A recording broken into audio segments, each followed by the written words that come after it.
Hello, and welcome to my introduction to the Tayler Opening, also known as the Tayler Variation. Now, this is an unusual variation for a couple of reasons. One, it involves a new move by white as early as move 3 in the double king pawn opening complex. So something rather unusual. Let's show you what I'm talking about here. E4, E5, knight to F3, knight to C6. I'm sure if you play 1 to E4, you've seen this position countless times. And if you have, then you can reach the Tayler variation. The hallmark is bishop to E2. Okay. Now this move was played many years ago. I think Tartakower might have been the first to play it back in 1910 or something like that. It's an old line, but the way that he played it and some other people after him was different than the way developed by John Tayler, who's an English player, strong English player.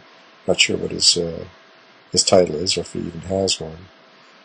I heard about this from an audio tape that Mike Basman produced back in the 70s, and the line enjoyed some vogue until Eric Schiller claimed to have refuted it, something that apparently was accepted by everyone, and the line fell out of favor. I have found a move that seems to fully restore the opening, much to my incredible happiness. I would have probably continued to play the line anyway, despite discovering the refutation to Schiller's refutation, because that line comes up. Well, it comes up some percentage of the time, maybe 10% of the time. And even if you play Schiller's line, his so-called losing line, it's not an instant loss for white by any means, but white can actually get the advantage where he claimed the opening was refuted. I believe he may have published it in the Big Book of Busts. It was certainly in Unorthodox Openings. And he said that the line was busted. Well, it's not busted. This is good news. As I said, one of the main reasons to play this line is because nobody knows it. First of all, black opponents, as soon as you play bishop e2, usually sink into thought for some time and wonder why they've never seen this before. This line has been responsible for many, many, many points over the years, and it works equally well as a blitz or as a tournament opening.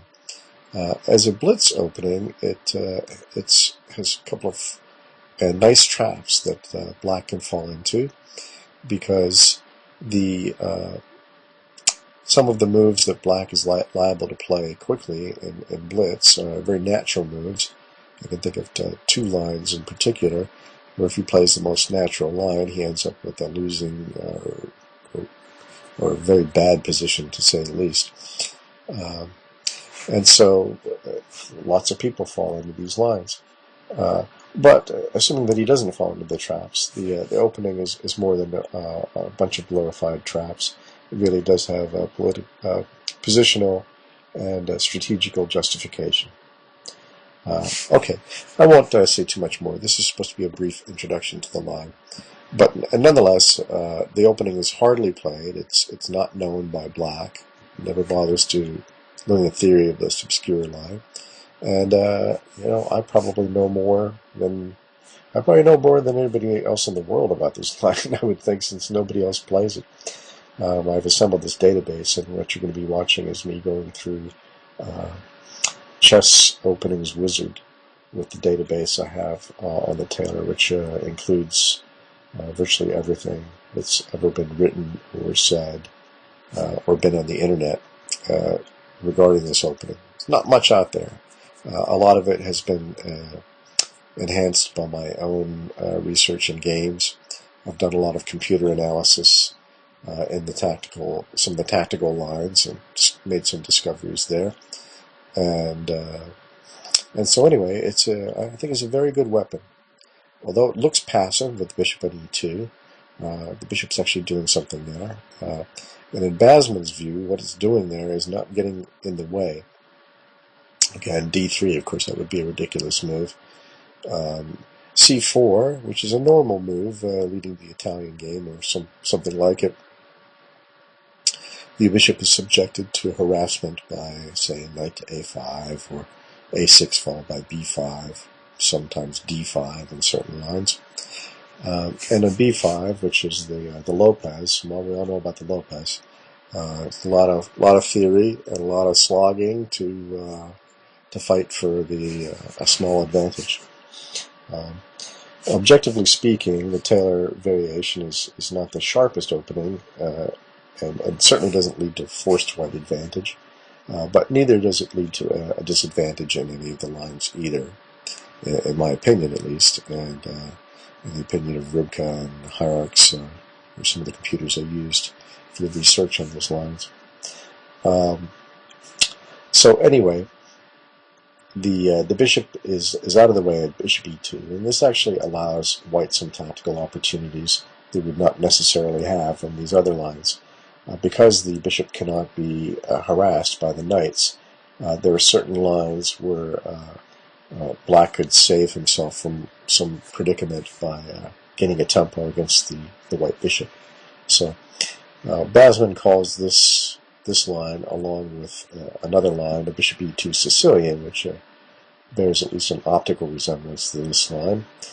He calls these non-exposure lines, and that's the principle. It's an interesting principle. It's not one that I remember hearing about before. All right, so the bishop looks passive there, but as we'll see, it actually ends up being useful. Sometimes it's moved in the opening. And, there are worse things in the world than moving a piece twice in the opening, especially if it accomplishes something. And anyway, we'll get to those lines later. Now, as I say, I have the most exhaustive collection of material in the Tayler that I know about anyway, unless there's somebody else like me hoarding their secret lines. I'm not going to show you some of the absolute best lines for black, just because, this is out on the internet, and so you might figure out who they're playing. And, it's not that I'm not willing to defend these positions. At worst, white achieves, has to suffer equality. Black can equalize in a few lines. But in the most majority of lines in practical play, white gets the advantage, and in some cases the winning position out of the opening. So anyway, the line, as I said, may not be objectively best, might not be as strong as the Lopez. I'm not even sure, because I just won't play that. That's just too much theory for me.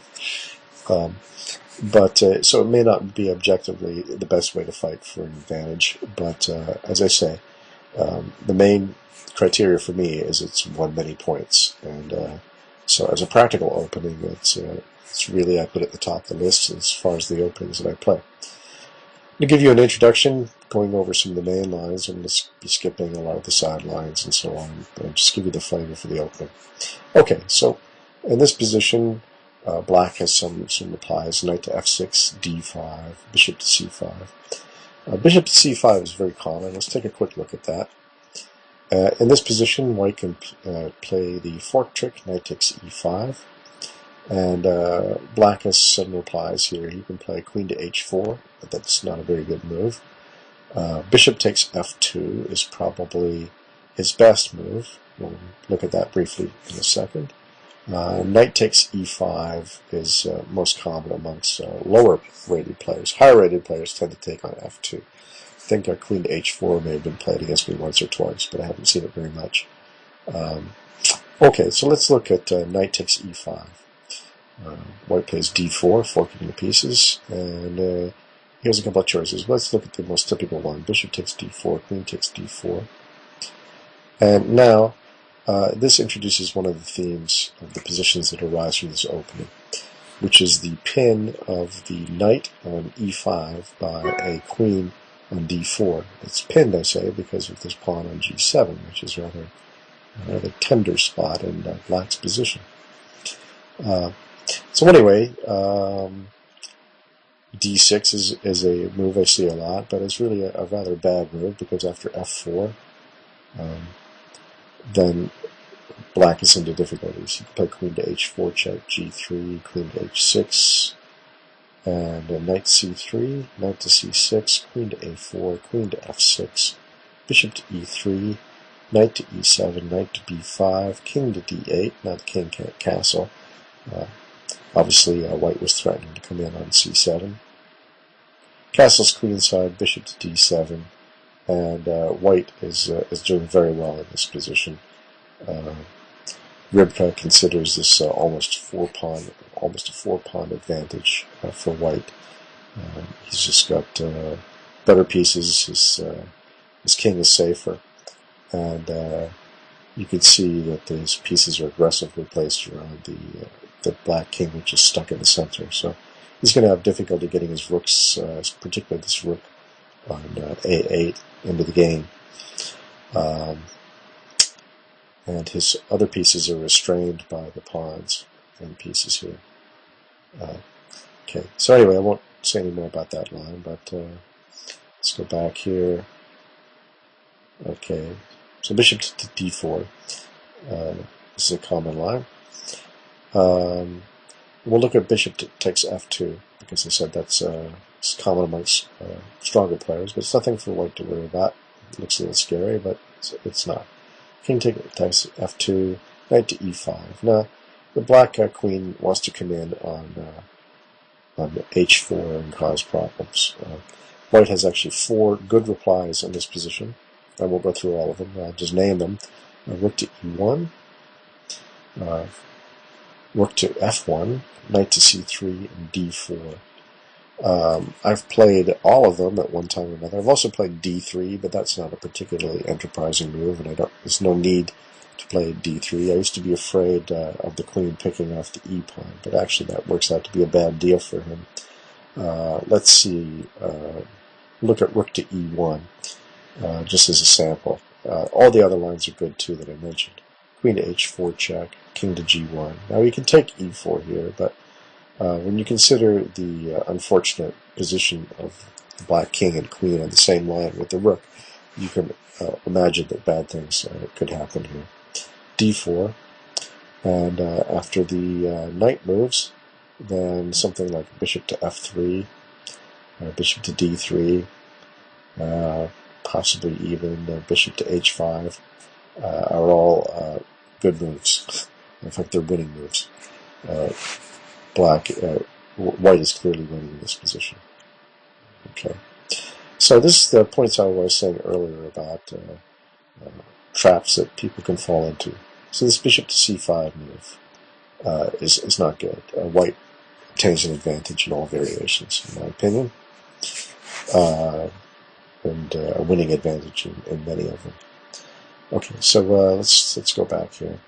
So bishop to c5, not good. Now d5 is an interesting move. It's possible, and one thing about it though is it's rarely ever played against me in practice. I think because it's more in line with perhaps the Scandinavian opening, but Scandinavian players like to play d5 on move 1.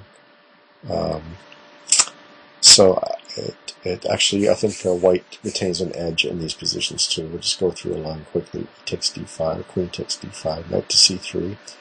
And now here, black has 3 replies. I won't go through them, but queen to a5 is his best, and he can make a fight of it. But white comes out with an edge. Queen to c5 is natural, but white can gain a clear advantage. Queen to d8 is often seen in tournament practice, but it's actually probably losing for him. Let's look quickly at queen to d8, castles, knight to f6, bishop d5 to b5 is a very good move here, and perhaps black would go bishop to g4, rook to e1, queen to d6, he's got to look after that e-pawn. Bishop takes c6, and of course he can't take back with the queen or loses the e-pawn or check. So b takes c6, we've inflicted some damage. d4, good move. Knight to d7. There's some reason, yeah, of course he can't take on d4 because the pawn is pinned. And if queen takes d4, then simply queen takes queen. And That's not good for him. So he has to play knight to d7, bishop to f4. It's really exploiting that pin in the e file. f6, d takes e5, f takes e5, queen to e2, and the pin is really a thorn in black's side. Queen to e7, bishop takes e5, knight takes e5, queen takes e5, queen takes e5, knight takes e5, bishop to e6, knight takes c6, king to d7, knight to e5, check. And white is ahead 2 pawns with a very good position. His rook is ready to come to the d file. His knights are active. Now, black does have the 2 bishops, but he's also got a 2-pawn deficit, and he's got these isolated pawns on the queen side. I would consider this position completely winning for white. Okay, so let's go back here. Let's go back, get back on the main line. So, all right. So knight to f6.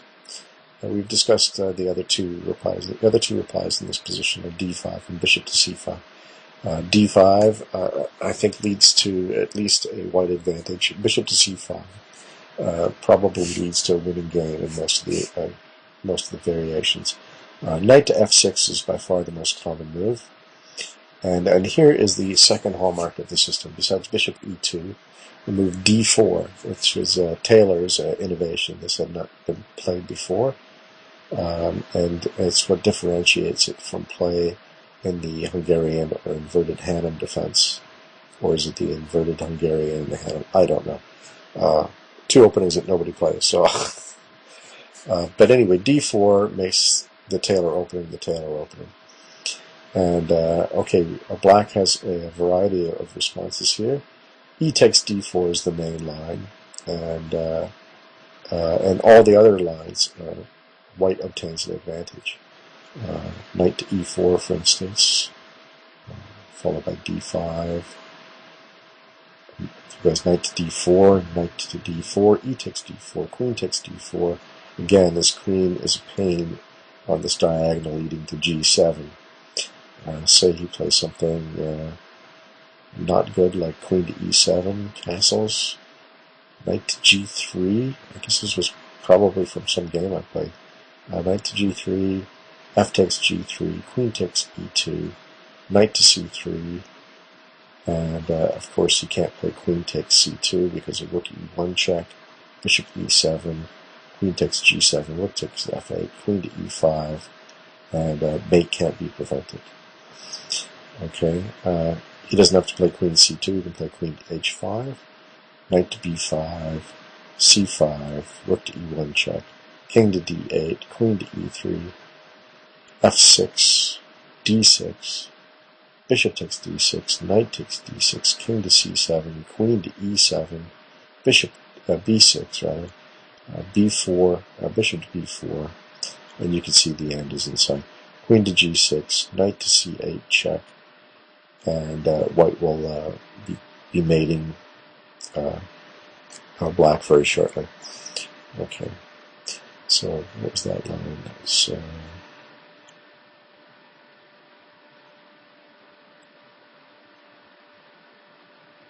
okay, knight to f6, d4. That was the knight to e4 line. He also has d5, which is a bad move, and he gets into difficulties there. And he has d6. That is not a good move, although it's very logical. Let's take a quick look at it.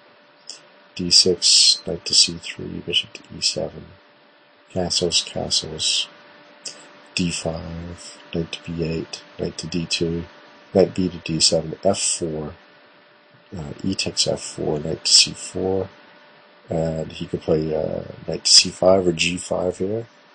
Let's look at g5. It's kind of a hairy line. g3, f takes g3, bishop takes g5, g takes h2, check.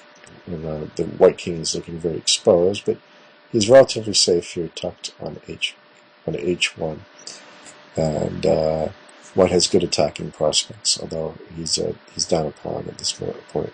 I think at least. Let's see. Yeah, he's down a pawn.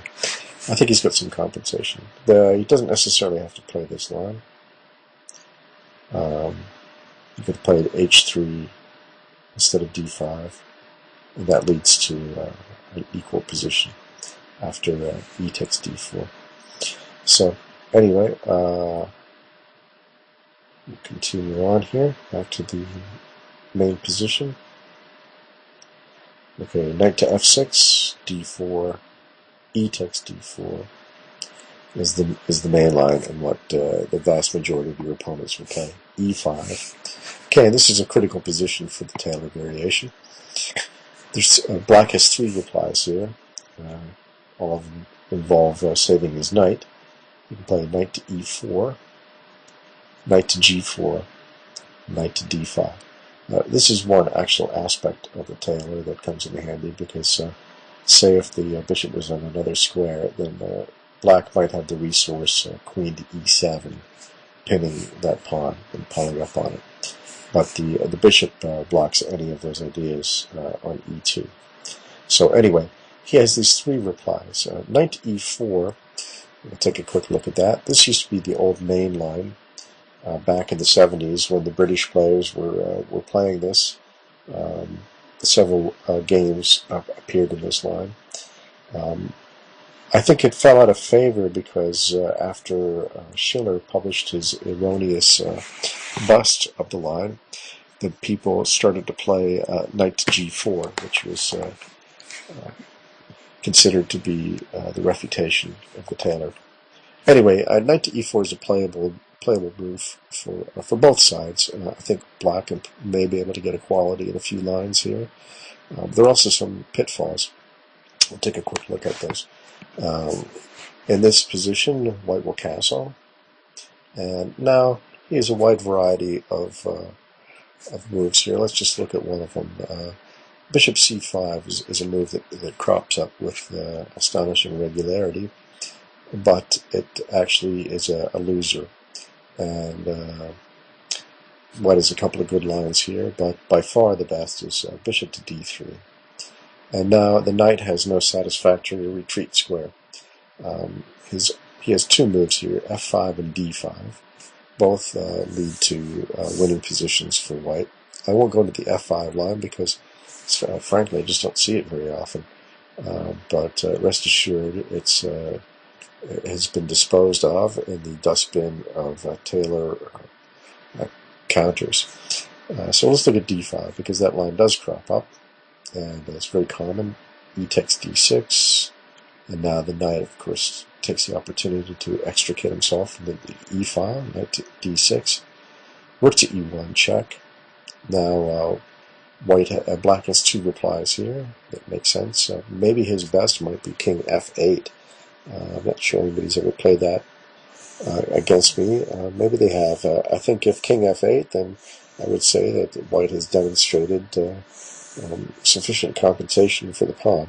This pawn on d4 is looking weak, and with the king stuck on f8, this rook is going to have difficulties getting into the game, whereas all of white's pieces can develop relatively freely, and he's controlling the e-file. As long as the blockade remains on d3, you might be able to round that pawn up. Let's say knight to d2 and followed by knight to b3, and he may be able to get a strong kingside attack as well. Anyway, I would consider this to be a very good position. Well, it's a winning position, as I said. So he can play knight to e7, queen to e2, piling up on the pin, and there's a couple of replies. Supposing he plays knight to f5 here, as was played against me by Mike Valvo. Now, he's an international master. I'm a Class B player. So imagine my surprise when I got into this position. I knew this was a win for white. And actually I played an incorrect move here. I played an inaccurate move. I played queen to e5. My idea was forking the bishop and the knight. And what I didn't see at the time was that Valvo could have played bishop to d6, and although white still retains an advantage in the resulting position, he no longer wins a piece.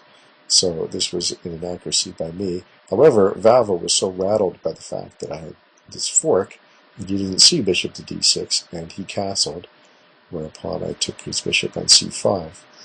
Now, this is completely winning for white. There was no point in the subsequent game where white did not have a winning advantage, except that I managed to lose the game. I was so rattled by nerves that because I knew, I was, even though this was an online game, I knew I was playing an international master, and I had just won a piece in a good position. So at some point later, I don't remember where I can't remember where I have the score to this game, but at some point later, I managed to blunder a piece, and then he, as I recall, he wore me down in the end game. So it was a very ignominious end, but we won't talk about that much more. It's not one of my happier memories. But anyway, I could have won the piece outright, even if it hadn't been the double blunder there. If I just played bishop takes f5 first, followed by bishop takes f5, and either queen to e5 or queen to b5 check, pick up the bishop, and white is winning. And this is a better position than the Valvo game. You can see that the knight is still pinned, despite the fact that the king is no longer on the e file. So, no need to go any further into this. Okay, so this is an example of the bishop to the knight to e4 line. This is, as I said, it's one of these seductive traps that it's a very natural move to make. It looks rather threatening. I'll go back one move here. After he's played bishop to c5, you can see the appeal of the move to a casual player. He's lining up against f2. He's defending the d-pawn, which otherwise was in danger of being lost. Easy move to make, but bishop to d3, and I would say that white wins. Okay, so I won't go any more into the knight to e4 line, just to show you that there's some possibilities. There is black can probably equalize with d5, although that's not quite cut and dried either. Let's go into that just a little bit. Knight to d4, knight takes e5, bishop to e5, c6, bishop to f4. This is a hairy line. So he plays bishop to d6 here, bishop takes e5, bishop takes e5, knight takes c6, bishop takes c6, bishop takes c6, and say white is doing very well here. Well, for starters, he's going to win at least the exchange. Now he has sacrificed a piece for that, but the king's still in the center, and white has open files. Black's pawns are pretty crappy. So he's going to get a pawn in exchange for a piece. I consider this line playable for white. I haven't actually played it very often. There's a couple of sacrificial possibilities here for white involving sacrifice of a piece on c6. Alright, but I say this is an introduction to Tayler, so we won't go into all of that. Let's see, let's go back to the critical position. Okay, so knight to e4. We talked about knight to e4, that's the old main line. Knight to d5, we discussed that briefly. You see this a lot in internet games, and it's actually probably a serious error. White castles, and black has a variety of responses. I should say here that you'll note the position of the knight on d5. That renders it actually vulnerable to an attack by the queen on the d file. This is a fact that can be exploited. Now, when I play internet games here, I generally play, instead of castling, let me go back one move, I generally play c3 in this position, and the reason I do that is, well, it's playable in this position. Castles is probably slightly more accurate, but c3 has the the odd psychological point to it that in blitz games, many players will automatically play d takes c3.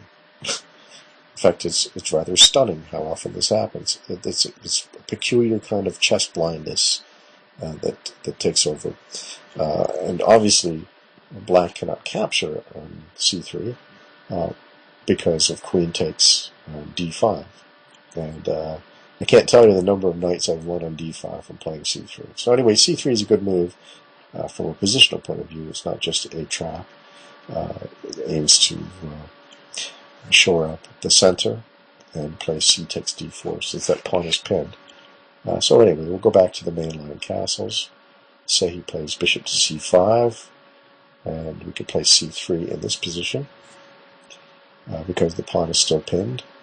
Say he plays at d6, c takes d4, bishop to b6, bishop to g5, knight d to e7, knight to c3, d takes e5, bishop takes e7, knight takes e7, d takes e5, queen takes d1, rook f takes d1, castles, rook a to c1, bishop to e6, knight to a4, c6, and it's roughly equal here. White can pick off the bishop on b6, and his rooks are posted on open files, and it's not an opposite of bishops with opposite colors. And the material, he's down, excuse me, he's down a pawn, but he has definite compensation here.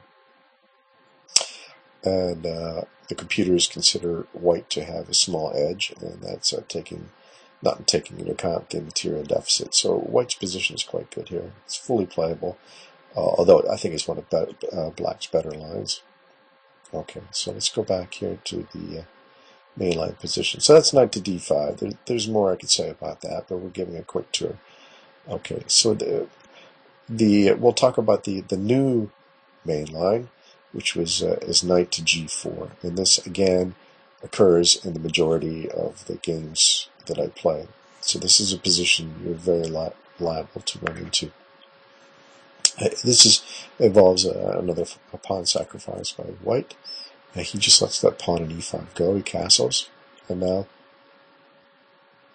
black has a wide choice of moves here. I won't go into them. Let's just talk about, we'll go into the main line itself. Knight g takes e5, knight takes e5, knight takes e5, queen to d4. Once again, we see this pin of the knight against the g pawn. Although the black's bishop is guarding that pawn, he really would like to develop the bishop someday. And so this sort of pin from white very aggravating and makes it very difficult for it to complete his development. And in the meantime, white will try to exploit the king on the open e5. Okay, now this is the position which Schiller claimed to have busted the opening, and his move is queen to f6. We'll look at that last. We'll look at two other common replies in the meantime. Knight to c6, okay, kicks the queen, goes to c3, and again, the queen is actually quite well posted on c3. Can come across the third rank and influence play in all sectors of the board. It has a slight disadvantage of blocking in the knight here at c3, but it retains this bird's eye view of the g7 pawn, and black has to be careful. So he can play queen to f6 in this, but I'm not going to go into that because it's similar in some respects to the other queen to f6 line we'll talk about in a second. So let's look at d5, bishop to b5, bishop to d7, bishop takes c6, bishop takes c6, rook to e1 check, and white is clearly better. Well, what is black going to do? He's probably going to have to play something like king to d7. That doesn't look too inspiring, and black still can't develop this bishop. And he probably has to play something like f6. Anyway, Rybka considers white to have a 2.5 pawn advantage here, which is interesting because he's actually a pawn down. So he's, I guess, 3.5 pawns worth of position here. Okay, so we'll go back to the earlier lines here. Where do we go? Okay, so that was knight to c6. Let's look at d6. This is actually a rather poor move. White has a couple of good alternatives here. You can play knight to c3. You can play f4. f4 is actually a move I like to play. Knight to c3 is fully playable, may even be better. In fact, I think it is evaluated as being a better line, but f4 is fun to play. Kicking this knight around, again we've reestablished this this annoying pin on the diagonal. Now, queen c3 is possible, but I don't think it's white's best. He can play bishop to b5. This clears the e-file.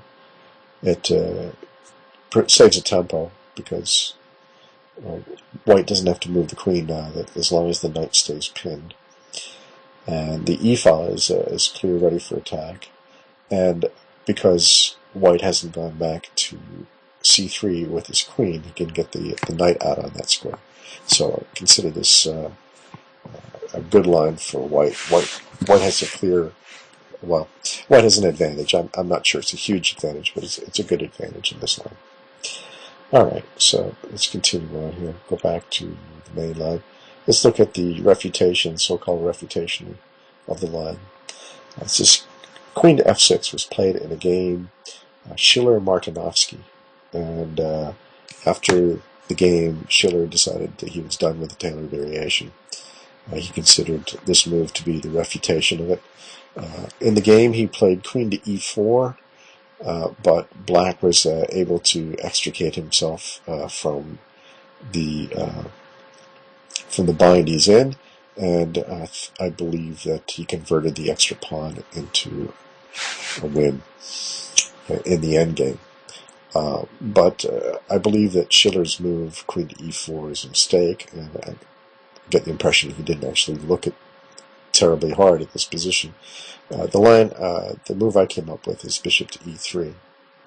Now, I went on the ChessBase mega database, and it turns out somebody else has played one game, and I should have it included here. It was an oversight not to have that. Has played bishop to e3 too, so I'm not the only one who's played it, but at least I did think of it independently. It's a good move because, first of all, it prevents any funny tricks with, say, knight to f3, which would lose the queen otherwise. And also, it if black decides to move that knight, then white doesn't necessarily have to move the queen because he's not protected, and they can maybe use the tempo for something else like knight to c3. So you look at the black's bishops here, and his white squared bishop is dismal indeed. His black squared bishop really doesn't have anywhere to go at the moment. d6 would be counterproductive for trying to get his other bishop out. And anyway, this is a very good position for white. And Rybka and Ruffian and Hierarchs all consider this to be almost a pawn advantage for white. And I've played several test games with computers against each other, as it's also occurred in practice a couple of times, and white does quite well. So I welcome Schiller's refutation. I hope more players read it and play this against me, because I'm only too willing to go into this position. So let's see, he does something like b6 here. Okay, queen to e4. And now, that's an important tempo. He's gained a tempo against the black rook. I can play f4, and I think may win a piece here. At the very least, he's got a very good position. Okay, so we'll go back. Let's look at knight to c6.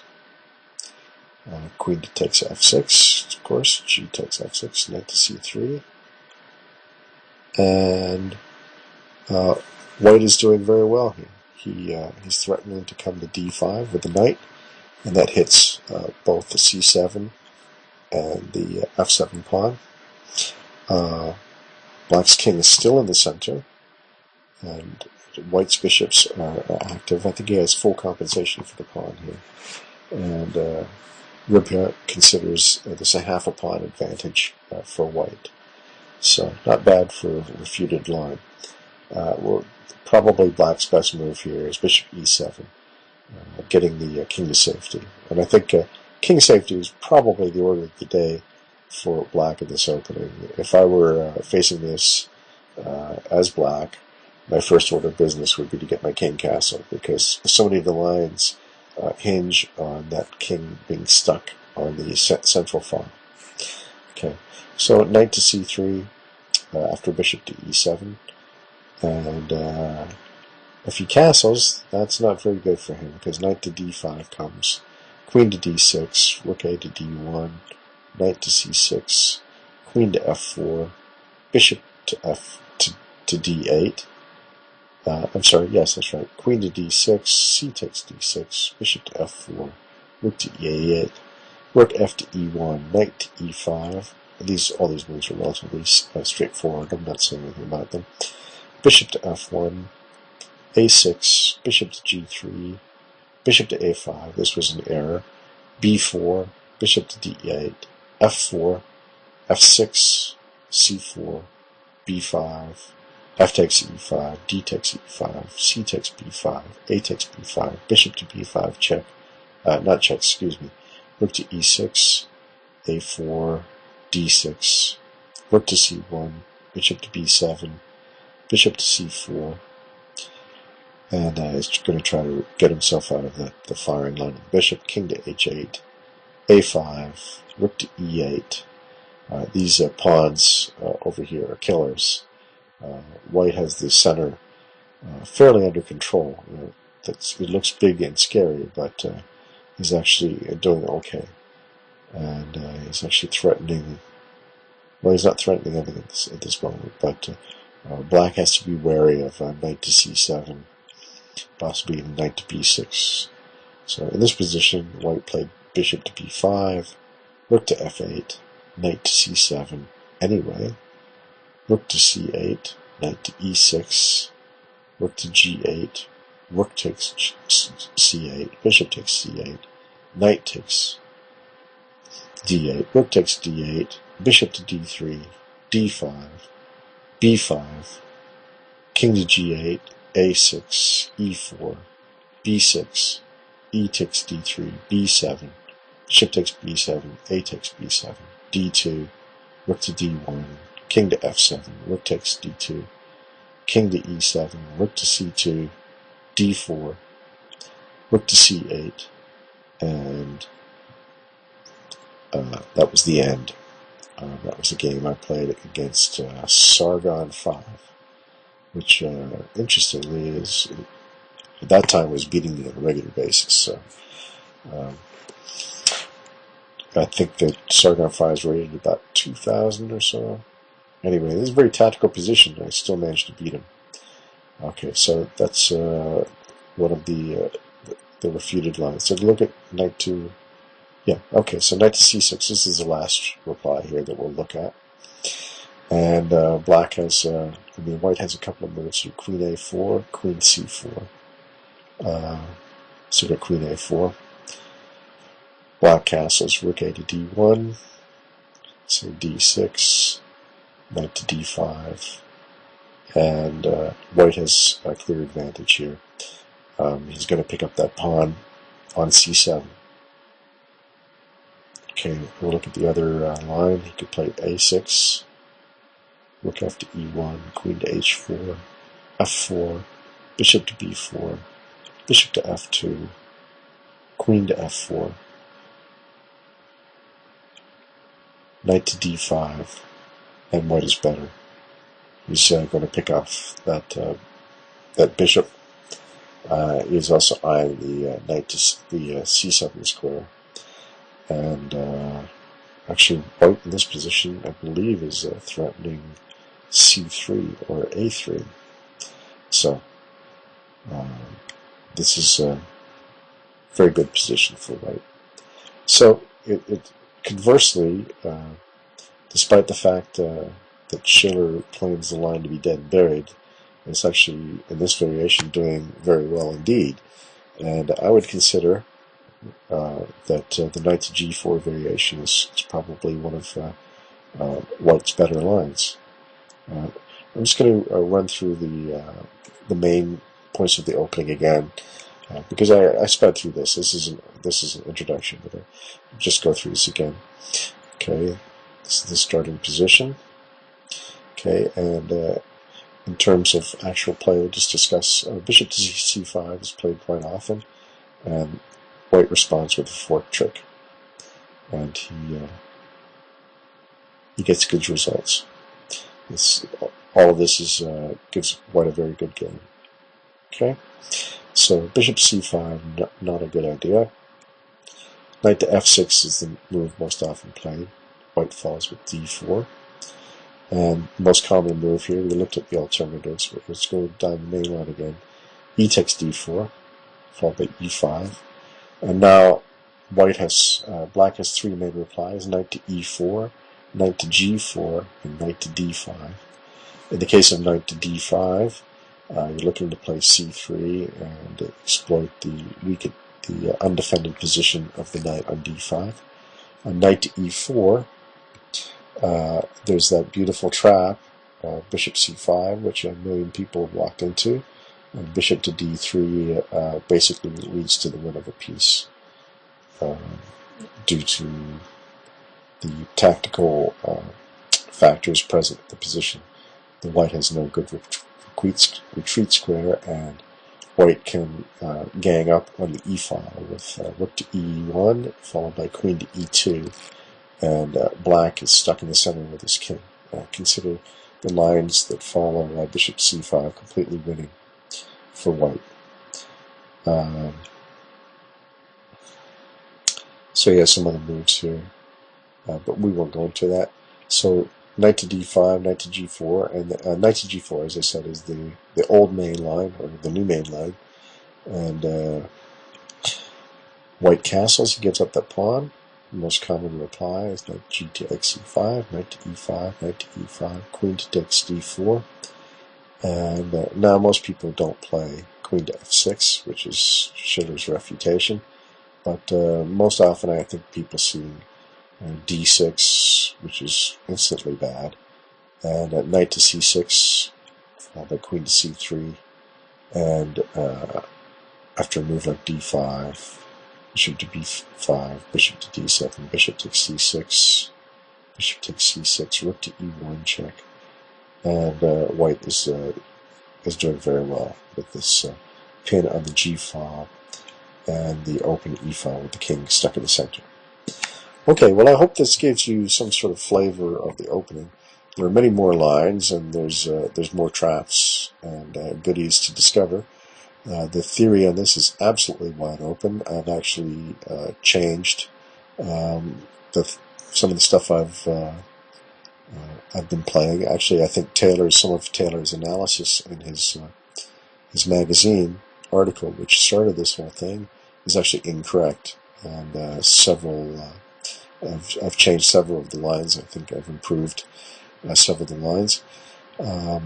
Anyway, I'm merely a 1650 player, but I do have the help of computers that are rated 3000, and I know how to use them. So I think that this opening is tactically sound. It has some strategical elements to it, and some sharp positions can arise. It gives white good chance for the initiative, and the theory is all but completely unknown by white, by black, and consequently you can win many games with this. It also has the side benefit of allowing you to not play the Ruy Lopez and learn absolute acres of theory to claw your way to an edge for white.